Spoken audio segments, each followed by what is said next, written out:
اگه سردرد داری فقط کافیه یه لیمو ترش رو 2 نیم کنی و به پیشونیت بمالی، سردردت فوراً قطع میشه. لوازم آرایشی رو بیشتر از 5 ساعت بر روی پوست خود باقی نگذارید. این کار باعث تیرگی پوست و ایجاد لک روی آن میشود. اگر میخواهید برنج سفید و زیباتری برای مهمانتان درست کنید، هنگام جوشیدن چند قاشق ماست به اون اضافه کنید. اگه سلامتیت برات مهم، فالوم کن. اگه هیچ وقت نمیخوای مریض بشی، روزانه بالای 8 لیوان آب بخور. بطری‌های پلاستیکی آب را هرگز در فریزر قرار ندهید. این کار باعث آزادسازی سم دیوکسین از پلاستیک شده که باعث ایجاد سرطان میشود. زنجبیل قوی‌تر از شیمی درمانی است و به طرز عجیبی خاصیت ضد سرطانی دارد. برای تشخیص چای اصل از غیر اصلی فقط کافی است مقداری چای خشک رو در آب سرد بریزید. اگه چای رنگ داد، اصل نیست. اگه سلامتیش برات مهمه، اینو بفرست براش.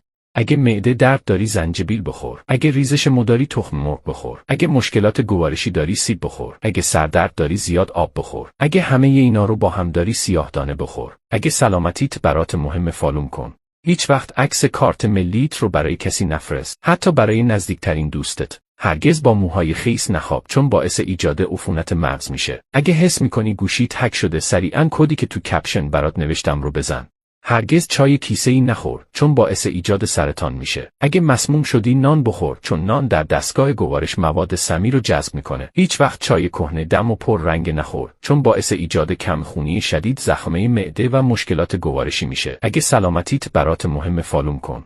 اگه بی دلیل بوی نون سوخته حس کردی، به احتمال زیاد دچار سکته شدی. اگه بذاری گوشی تا 80% شارژ بشه، دیرتر باتریشو خالی میکنه. اگه بیش از حد چشمتو بخارونی، رگ‌های خونیش پاره میشه. اگه شبا پاهاتو دراز کنی و بخوابی، قدت بلندتر میشه. اگه میخوای هر روز داناتر بشی، فالوم کن.